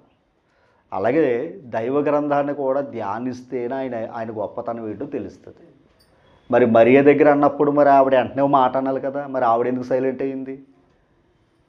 ఆవిడకి ఆల్రెడీ ఆ విషయాలన్నీ తెలుసు కనుక, రైట్, అంత గొప్ప ప్రభు నా గర్భాన పుడుతున్నాడని సంతోషించింది ఆవిడ. వీళ్ళకి అర్థం అవుతలేదు. ఇప్పుడు ఒక మాట 45, దావీదు ఆయనను ప్రభు అని చెప్పిన ఎడల ఆయన ఎలాగూ అతని కుమారుడగునని వారిని అడుగగా ఎవడను మారు మాట చెప్పలేకపోయిను, మరియు ఆ దినం నుండి ఎవడు ఆయన ఒక ప్రశ్న అడగలేదు. అంటే ఇప్పుడు దావీదు యేసుక్రీస్తుని ఏమని సంబోధించాడు చెప్పాలి. అతనికి ఆ సంగతి ఎలా తెలిసింది దావీదు గారికి? అది నేను అంటుంటా. యేసు ప్రభు రాకమునిపే దావీదు ఉన్నాడు 1000 సంవత్సరాల క్రితం. యేసుక్రీస్తుని ఏమన్నాడు తెలుసండి? ముందుగానే నా ప్రభువు నా ప్రభుతో సెలవిచ్చాడు అన్నమాట చెప్పాడు.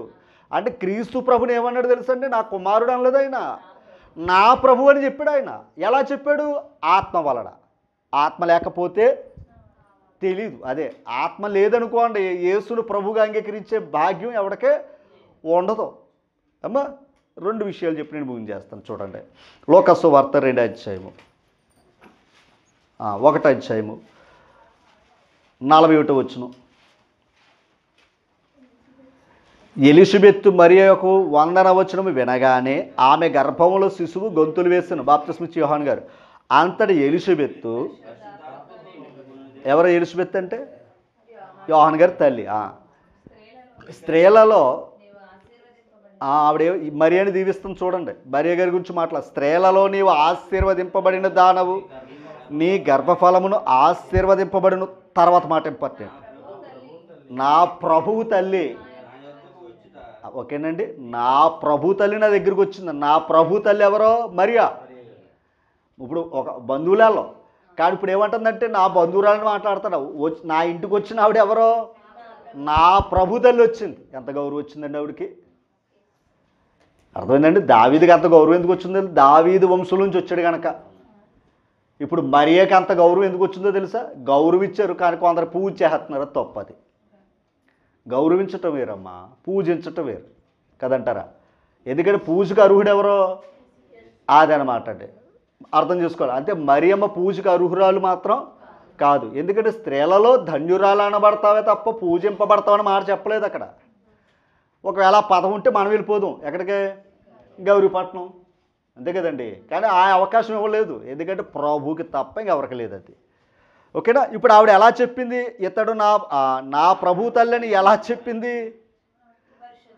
అది నేను అంటాడు, పరిశుద్ధాత్మ వచ్చింది కనుక ఆ వచ్చిన మరియలో ఉన్న కుమారుడు ఎవరని చెప్తుంది? నా ప్రభు తల్లి అని మాట వాడింది. అంటే పరిశుద్ధాత్ముడు లేకపోతే ఏమి లేదు. యేసుని ప్రభువుగా అంగీకరించే అవకాశం ఎవరికే లేదనమాట. ప్రభువుగా అంగీకరించే అవకాశం లేదు. ఓకేనా? అంగీకరించే అవకాశం లేదు, రక్షణలోకి వచ్చే అవకాశం లేదు. ఎందుకు అంటే యోహాను సువార్త 3వ అధ్యాయమే.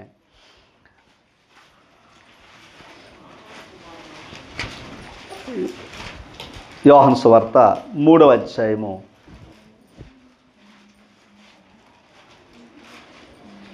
అమ్మా తీసారా?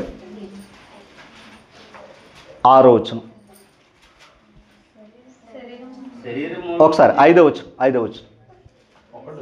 ఒకడు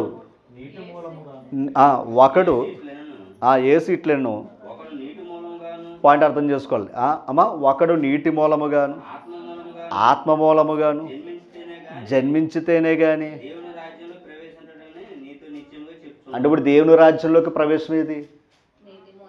నీటి మూలముగా ఆత్మ మూలంగా. నీటి మూలంగా అంటే బాప్తిసం, ఆత్మ మూలంగా అంటే పరిశుద్ధాత్మను పొందుకున్నాం కనుక యేసుని ఏమని ఒప్పుకుంటున్నాం? ప్రభు అని ఒప్పుకున్న మనం ఎవరు? ఆయన ప్రజలం, అంతేనండి. మనం ఎవరు? ఆయన ప్రభుత్వాన్ని ఒప్పుకున్నప్పుడు మనం ఏమై ఉన్నాం? ఆయన ప్రజలు. ఇప్పుడు ఆయన ప్రజలను కాపాడే బాధ్యత ఎవరిదే? ప్రభుదే, మనదేమీ కాదు. మనం ఏం చేయాలంటే ఆ ప్రభు మాట మనం వినాలి, అంతే ఏమా. ఆ ప్రభు మాట మనం ఏం చేయాలి? వినాలి. వింటే మనకి ఆయన ఏమవుతాడు? ఆయన ఏం చేస్తాడు? మనల్ని నడిపించేది ఆయన, మనల్ని పోషించేది ఆయన, మనల్ని కాపాడేది ఆయనే. ఓకేనా? అంత ఇంకా చెప్పాలి అంటే ఒక మాట, అందుడు ఆత్మ మూలంగా జన్మించకపోతే మనం ఆ సమానత్వంలోకి వెళ్ళాం. ఓకేనా తల్లి? తప్పుగా అనుకోకండి. యేసు ప్రభు ఈ లోకానికి వచ్చి ఆ యూదుడిని గ్రీసు దేశస్తుని ఒక్కటి చేయటానికి వచ్చాడు ఆయన. ఆ ఒక్కటి చేయటం ఎలాగోయిందో తెలుసండి? ఆత్మ మూలంగా పుడితేనే ఒకటవుతాం. శరీరంగా ఉన్నాననుకోండి, మళ్ళీ నా శరీరానికి ఉన్న పేరు గొడవ అదే కనబడుతుంది. ఇప్పుడు దేవుని రాజ్యం లేటయ్యా అంటే ఆయన ప్రభు అని ఒప్పుకున్నప్పుడు మనం ఖచ్చితంగా రెండోది ఏం చేయాలి? చదువుకున్నాం ఇందాక, నీటి మూలముగాను అప్పుడు దేవుని రాజ్యం అనగా బాప్తిసం, అంతేనండి. బాప్తిసం తీసుకోవడానికి ముఖ్య కారణం ఏంటో తెలుసమ్మా? ఆయన ప్రభు అని ఒప్పుకున్నామని అర్థం, బాప్తిసానికి అర్థం అమ్మ. ఓకేనా? ఒక్క విషయం చెప్పి నేను ముగించేస్తాను. ఇంకా 147వ కీర్తన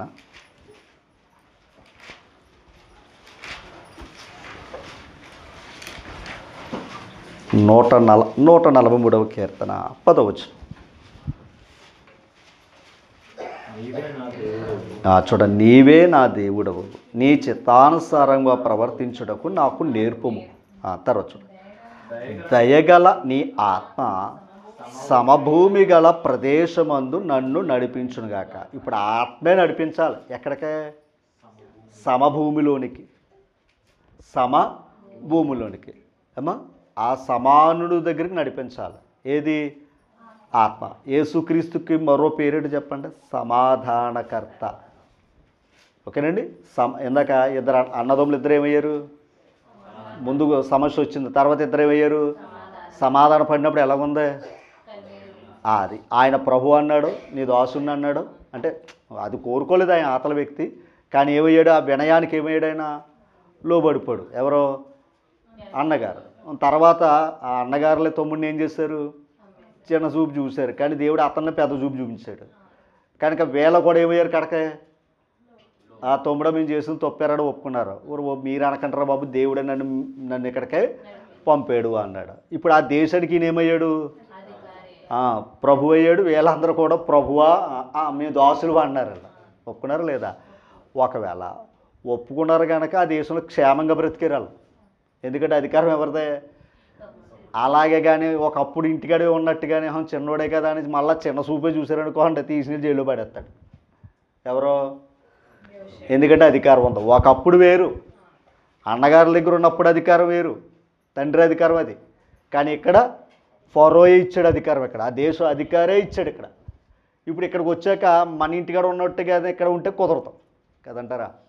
రైట్. అలాగే ఇప్పుడు యేసు ప్రభు లోకానికి అవన్నీ విడిచిపెట్టి వచ్చాడు. ఓకేనా? అవన్నీ విడిచిపెట్టినప్పుడు మళ్ళీ ఏమయ్యాడు, ఆయన తిరిగి లేచాడు. ఇప్పుడు సర్వాధికారం ఉందా లేదా?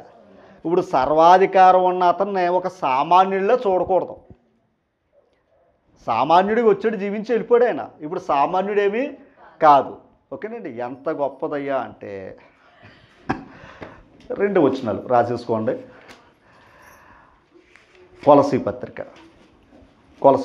1 అధ్యాయము 16 వచనం లేదా 1:15. ఆయన అదృశ్య దేవుని స్వరూపి అయి, ఎవరో యేసుక్రీస్తు ఎవరి స్వరూపం. అందుకే దేవుని కుమారుడు ఆయన, మరియమ్మ కుమారుడు కాదు. తల్లి అదృశ్య దేవుని స్వరూపియే, సర్వ సృష్టికి ఆది సంభూతుడై ఉన్నాడంటే ఈయన. సర్వ సృష్టికి ఏమై ఉన్నాడు? అందుకే ఒక మాట ఆయన గమనించాలి. ఆయన మరణించినప్పుడు మధ్యాహ్నం అంట చీకటి కమ్మిందంట. ఎక్కడ? ఆ దేశంలో 3 గంటలు పగలించుమించు 3 గంటలు ఏమైపోయిందమ్మా? చీకటి. అది ఆయన అంటే ఆయన సృష్టికర్త అని చెప్పటానికి రుజువు. ఆయన పుట్టినప్పుడు ఒక నక్షత్రం తూర్పు దేశ జ్ఞానులు కూడా, అంటే ఆయన పుట్టినప్పుడు సృష్టి ఒక సాక్ష్యం, మరణించినప్పుడు కూడా సృష్టిలో ఉన్న వెలుగు కూడా ఏమైంది, అసలు వెలుగు ఆయనరా బాబు అని చెప్పింది అక్కడ. ఓకేనా? సర్వ సృష్టికి ఆయన ఏమై ఉన్నాడో. తర్వాత ఏలయనగా ఆకాశం అందున్నవయు భూమి అందున్నవయు దృశ్యమైనవి కానీ అదృశ్యమైనవి కానీ, అవి సింహాసనములైనను ప్రభుత్వములైనను ప్రధానులైనను అధికారులైనను సర్వము ఆయన యందు. ఇందాక యోబు గ్రంథంలో ఏమన్నాడు? ఆకాశ మండలం నువ్వు కట్లు విప్పగలవా, నువ్వు భూమి మీద వాటి ప్రభుత్వం చెయ్యగలవా అన్నాడా? అది ఎవరికైనా అవకాశం ఉందంటారా? లేదు. కానీ ఇప్పుడు ఈయన ఏమై ఉన్నాడో తెలుసు, సర్వ సృష్టికి ఏమై ఉన్నాడో ఆ ప్రభుత్వం ఇచ్చినోడు ఈయన. ఎవరో? యేసుక్రీస్తు. అమ్మ సర్వమును ఆయనందు సృజింపబడును, సర్వము ఆయన ద్వారా ఆయన బట్టి సృజింపబడును. ఆయన అన్నిటికంటే ముందుగా ఉన్నవాడు, ఆయనే సమస్తమునకు ఆధారభూతుడు. ఇంకెంత గొప్ప మాట ఉందండి. ఆయన సమస్తానికే ఆధారభూతుడు. అంత గొప్ప ఆధారభూతుడిని లోకం ఏమనుకుంటుందంటే, యేసు ప్రభు పుట్టాడు, గొర్రెల పాకలో ఉన్నాడు, గొర్రెలు కాసుకుంటున్నాడు, లేదా పశువుల పాకలో ఉంటున్నాడు అంటే క్రైస్తవులు కూడా అలాగే బోధించారు కనుక. క్రైస్తవులు కూడా అలాంటి బోధే బోధించారు. మరి బోధించినప్పుడు ప్రజలు కూడా ఏమర్థమవుతుంది? మనం దిద్దిన దాన్ని బట్టే పిల్లలు నేర్చుకుంటారు. అలాగే సమాజంలో కూడా ఏం చెప్పాలో అది చెప్పటం మానేసి చెప్పకూడని చెప్పి ఈరోజు అడావుళ్ళే లేదా హంగామాల కింద ఉన్నాయి తప్ప జ్ఞానం చెప్పటం అనేది లేదు. జ్ఞానం చెప్పిద్దామని ప్రయత్నం చేస్తున్న జ్ఞానం వినేవారు కూడా లేరు కదంటారా? జ్ఞానానికి అంత ఓపిక ఎవరు కూడా లేదు. కనుక అందుకే జ్ఞానంతో పని ఏముంది, వాళ్ళు ఏదో ఎంటర్టైన్ చేస్తే చాలు అనుకుని అలాంటి అడవుళ్ళు గొడవల్లో పెట్టుకుంటున్నారు తప్ప. ఓకేనా? అక్కడ పరిశుద్ధతకు చోట్లేదండి అమ్మ. రైట్. ఇప్పుడు యేసు ప్రభువా కాదా? మరియమ్మ కుమారుడా? దేవుని కుమారుడా? దేవుని కుమారుడైనప్పుడు దేవునికి ఉన్న హోదా ఆయనకు ఉంది. అంతే తల్లి. దేవుడు ఎలాగైతే మనల్ని కాపాడాడో అలాగే మనల్ని కూడా ఆయన కాపాడతాడు. దేవునికి పక్షపాతం లేనప్పుడు యేసు ప్రభు కూడా ఏమి లేదు. అది ఒకవేళ పక్షపాతమే ఉందనుకోండి, యోధా దేశాన్ని కాపాడుకోవాలి ఆయన, యెరూషలేముని కాపాడుకోవాలి ఆయన. అవునా? సర్వలోకానికి వెళ్ళి సర్వ సృష్టికి ఏం చెప్తున్నాడు ఆయన అంటే ఆయనలో ఏమి లేదు. అదనమాట. అందుకే అందరినీ కూడా ఏం చేస్తున్నాడు ఆయన? యూదుడని గ్రీసు దేశస్థుడని ఒక్క ప్రభువే అందరినీ పరిపాలిస్తున్నాడు కదంటారా? ఆ ప్రభు దగ్గర ఏమి లేవు. తారతమ్యాలు లేవు, పక్షపాతాలు లేవు, ఏ మోసం లేదు ఆయన దగ్గర. ఓకే, అటువంటి ప్రభుని కలిగి ఉన్నాం. ఆ ప్రభు యొక్క ప్రభుత్వమే ఆయన సంఘం. అందుకే ఆ సంఘంలో ఏమి ఉండకూడదు అన్నాడు ఆయన. పెద్ద చిన్న, గొప్పవారు చిన్నవారు, కులమతాలు మరోటి అక్కడ ఉండే అవకాశం లేదు. ప్రభు సన్నిధిలో అందరూ కూడా సమానులే. ప్రభు సన్నిధిలో అందరూ కూడా సమానులే. కనుక ఆ సమానత్వాన్ని మనకు నేర్పిన ప్రభు. ఓకేనా, ఆయన పరిశుద్ధాత్మ ద్వారా, ఆత్మ లేకపోతే ఆయన ప్రభు అనే అవకాశం మనకి లేదు. ఆత్మను బట్టే మనం ఆయన సన్నిధికి వెళ్ళాం. ఓకేనా, క్రీస్తు ప్రభుని బట్టే ఆయన సన్నిధికి మనం వెళ్తున్నాం. కనుక ఆయన ప్రభు, క్రీస్తు యేసు అందరికీ ప్రభు. ఇప్పుడు ఆయన ప్రభు, ఆయన ప్రభుత్వం, ఆయన సంఘం. ఓకేనండి, ఆయన సంఘమే ఆయన ప్రభుత్వం. అందుకే ఆ ప్రభుత్వంలో ఆయన మాట అందరూ వినాలి. ఆ ప్రభుత్వం ఏంటి, అందరూ సమానంగా ఉండాలి, అందరూ బాగుండాలని కోరుతున్నాడు. కానీ మళ్ళీ సంఘాల మధ్య కూడా వచ్చినాయి. అర్థమైంది మీకు? సంఘాల మధ్య కూడా వచ్చినాయి అంటే గొడవలే. ఎంత విచిత్రం ఉందంటే, యూనిటీ అంటారు సేవకులు, యూనిటీలోనే రెండు ముక్కలైపోయింది. మా కల్లారా చెప్తున్నా, మరలో దాచుకోకండి. ఒకటేమో జరుగుతుందో చెప్తుండండి. ఈ యూనిటీ ఒకప్పుడు కలిసి ఉండేది, ఇప్పుడు యూనిటీ విడిపోయి అక్కడ పెట్టారు. అర్థమైందండి? అందరూ ఒకటగా ఉండాలని ప్రభు చెప్తే, ఇందులో ఉన్న వాళ్ళు కూడా ఏం చేస్తున్నారు, మళ్ళీ అధికారం కావాలి, మా ప్రభుత్వం, మేము చెప్పినట్టు వినాలి. ఎవరో ఈ చిన్న సేవకులు అందరూ వీళ్ళు ఏం చేస్తారు, ఏమంటారు, ఏదైనా కష్టం వచ్చినా నష్టం వచ్చినా మాకు సమస్యలు లేదో తీరుస్తారని వీళ్ళ దగ్గరికి వెళ్తారు. ఇలాగ ఇడిపోయి కొట్టుకుంటున్నారు. మళ్ళీ క్రైస్తవంలో క్రీస్తు ఒక్కడే, ప్రభు ఒక్కడే. కానీ ఈరోజు సంఘాల మధ్య ప్రభులు ఎక్కువైపోయారు. అర్థమైందండి? ప్రభువులు ఎక్కువైపోయారు, కానీ ప్రభువులు కాదు. ఏమై ఉన్నాం, పరిచారకులుగా పనిచేయాలని చెప్పాడు ఆయన.